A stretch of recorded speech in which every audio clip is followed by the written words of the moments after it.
Yeah, but it was a similar case in Brazil. I think it was in July 2000 last year. They had a protest about certain government policies, and the president at the time now said, look, okay, let's have a referendum. And they had the assembly, they had the governments, everything was still in place, and they had the referendum. How did that start? No, the problem there is the people still had a major say, because power ultimately resides in them. And the authority to carry that out stemmed from their National Assembly. It wasn't the people saying, we are going to do this, we are going to submit this, and then you have to do this. They didn't tell you to go ahead. They are the authority. You've already given them the authority. Your authority you've given to them. They didn't tell you now, go ahead, do this. By the time you through with this, turn it back to us, and then we can go ahead from there. No, the people protested saying, listen, we want this referendum. Yes, agreed. And then the president says, okay, you want it, you get it. What about the parameters of getting it? The president telling us that you want it, you get it, is not enough. So in this case, are you saying that the National Assembly has got to what? Decide, and to what extent, what happens? You see, the National Assembly, with due respect to the good ones, I always believe in the Jesus Christ disciples. There's always a Judas in 12. Extrapolate that. What are we talking about? What do we want to talk about in this national dialogue that those men at the National Assembly do not know? Nothing. There is nothing you can talk about they don't know. Really? Good. Honestly, they're from constituencies, different constituencies. Is it the same thing as knowing and doing? Yeah, that is the next step. They know it. They don't want to do it. Why do you think they don't want to do it? My sister, when was the last time they agreed on anything that bothers on the welfare of you and I? What we get to hear about is sex with a minor, this and that and that. They make a mountain out of a molehill. But basic issues, they don't, it's a no-go zone for them. Let me cite you one instance that's a little bit out of the ordinary. Maybe because we're in Lagos. Maybe because I'm a Lagosian. But I can tell you, I'm a through and through Nigerian. There are 9 million people in Kano State. They say there are 9 million people in Lagos State. Kano State has 40 LGAs.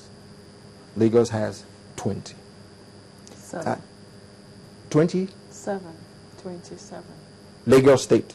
Yes, I believe. Local governments, 20, my dear. What I'm saying is this.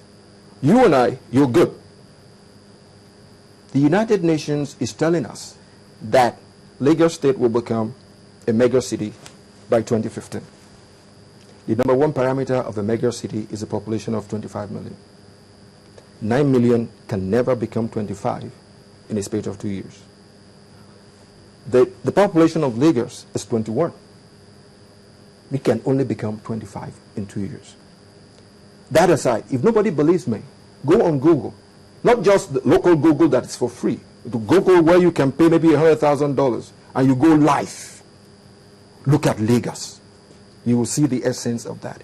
These are basic, transparent. Is there anything like transparent light? You say you're on the street and you're paying 100,000 naira to Google? No. I am saying you just want to look at the fixed one you're looking at. Just kidding. Okay, you're looking at better resolutions and then you can see better. Yeah. These are situations I'm telling you the National Assembly would never look at. Somebody like Odumegu that was made the chairman of MPC, the man said there is something wrong here. Did you believe him? Totally. The man said this book has been doctored over the years. The next thing, the guy said, this is what I'm going to say. No, you can't do that here. The guy said, I'm sorry, I'm going home. Those are touchy issues that they will not discuss. Not that they don't know, they know. So already we're making up some no-go areas. That's right. That's right.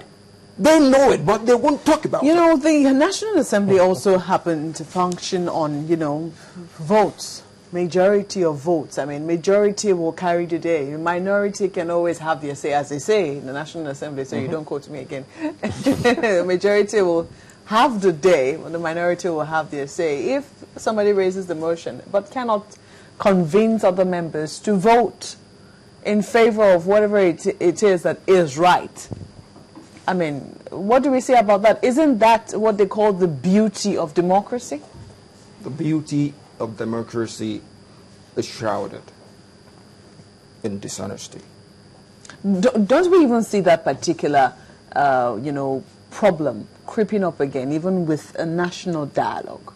Because some people are saying, how are we going to vote at the end of the day? How are we going to arrive at resolutions? I mean, if they're going to be saying, all in favor, say aye, assuming it was, it was just members of the committee doing that within themselves, or members who are dialoguing amongst themselves. What if majority doesn't carry the day, regardless of how strongly a particular group feels about something? What happens? That is why I am saying we do this, the national dialogue, coalition or whatever, for the next 1 year.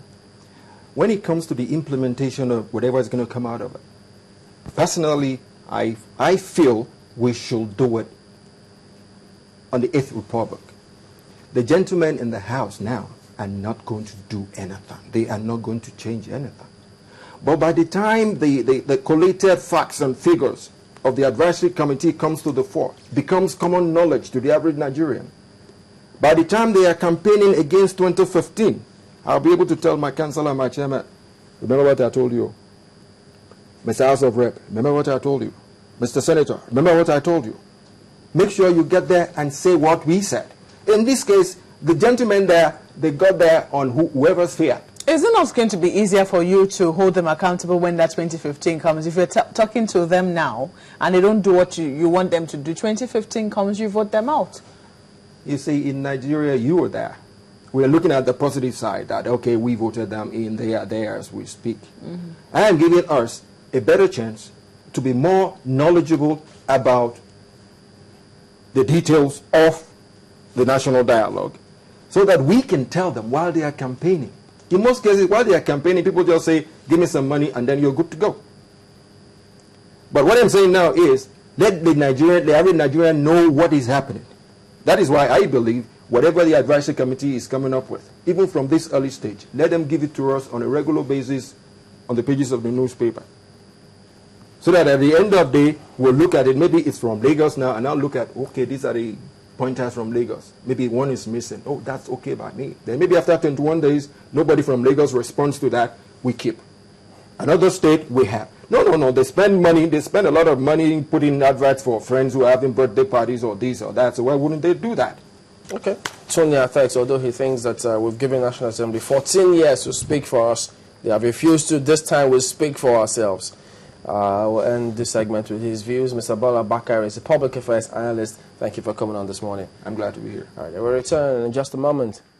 Please join us again.